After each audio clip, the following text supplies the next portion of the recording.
Hello hi friends, ఇప్పుడైతే నేనైతే మీకైతే మా ఊరు బీచ్ అయితే టూర్ అయితే చేయబోతున్నాను. హోమ్ టూర్ లాగా ఇది బీచ్ టూర్ అనుకోండి.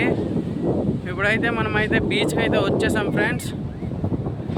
అవైతే మా ఊరు తెప్పలు పడవలు అంటారు, ఇంకా చాలా ఉన్నాయి అటు సైడ్ చూడండి.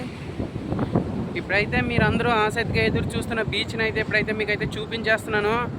చూడండి ఫ్రెండ్స్, ఇదిగో బీచ్ అంతగా ఏమీ బాగాలేదు కదా, చూడండి.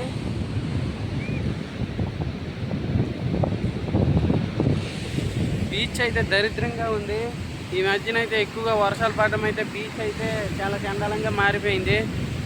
అలలు అయితే చాలా పెద్దదిగా అయితే వస్తున్నాయి. ఇలాంటి టైంలోని ఎవరు కూడా స్విమ్మింగ్కి వెళ్ళా సరే గోవిందని అనుకోవడమే తప్పితే ఇంకా బయటికి రావడాలు అయితే ఉండవు.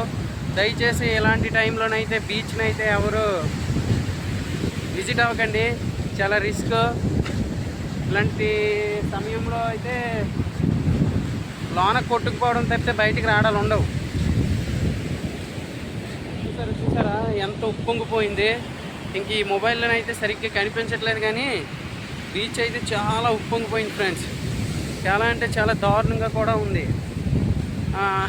బట్ అట్మాస్ఫియర్ అయితే చాలా బాగుంది ఫ్రెండ్స్. బీచ్ అట్మాస్ఫియర్ బయట ఓపెన్ ప్లేసు, బీచ్ ఫోటోలకి అయితే ఎక్సలెంట్గా ఉంది.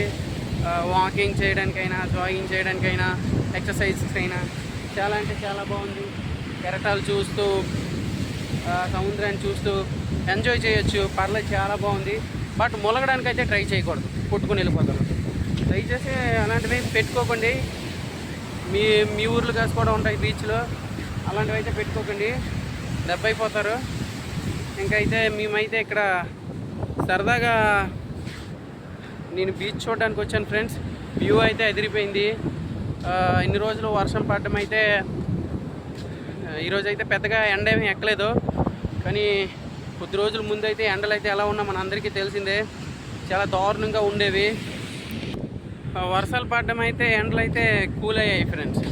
బట్ సముద్రాలు ఇలాగ ఉండడం వల్ల కొన్ని బెనిఫిట్స్ అనేవి ఉన్నాయి ఫ్రెండ్స్. అవి ఏంటంటే ఇలాంటి సమయంలోనైతే ఫిషింగ్స్ అయితే ఎక్కువగా పడతాయి. బట్ ఇలాంటి చిన్న చిన్న పడవల మీద అయితే వెళ్ళరు, ఎందుకంటే లోపల గాలి అయితే విపరీతంగా ఉంటుంది. దాన్ని బట్టి అయితే ఇలాంటి చిన్న చిన్న పడవల మీద వెళ్ళరు. పెద్ద పెద్ద బోట్లు ఉంటాయి కదా, ఇప్పుడు మనం తండేల్ సినిమాలో చూసాం కదా ఏరావల బోట్లు, అలాంటి బోట్ల మీద అయితే ఫిషింగ్ అనేది చేస్తారు. అలాంటి బోట్ల మీద అయితే బాగా పడతాయి, ఫిషింగ్ అనేది గట్టిగా పడుతుంది. చాలా అంటే చాలా బాగుంటుంది. చూసారా ఎంతవరకు వచ్చిందో. ఇలాగ జస్ట్ ఇలా చూస్తూ ఎంజాయ్ చేయడానికి ఈ టైంలో బీచ్కి రావాలి, కానీ లేదు నేను వచ్చానంటే ములుగుతానంటే మరి అటు నుంచి అటు వెళ్ళిపోతావు, కానీ ఇంటికి వెళ్ళవు. అది మరి ఏదో ఆ సముద్రం కరుణించి నేను వదిలేయాలంతే, రావడాలైతే అవకాశం లేదమ్మా. ఓకేనా ఫ్రెండ్స్, ఎలాంటి టైంలోనైతే బీచ్ చూడటానికి రండి, ములగడానికి రాకండి.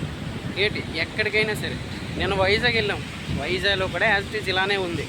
ఎందుకంటే తుఫాన్ కదా, దాన్ని బట్టి వాటర్ సమూహం అయితే పెరిగిపోయింది. అందువల్ల అయితే కెరటాలు అయితే పెద్ద పెద్దగా ఇరుగుతున్నాయి. దయచేసి ములక్కండి, ఓకేనా? Okay bye. వీడియో మీకు నచ్చితే లైక్ చేసి సబ్స్క్రైబ్ చేసుకోండి ఫ్రెండ్స్.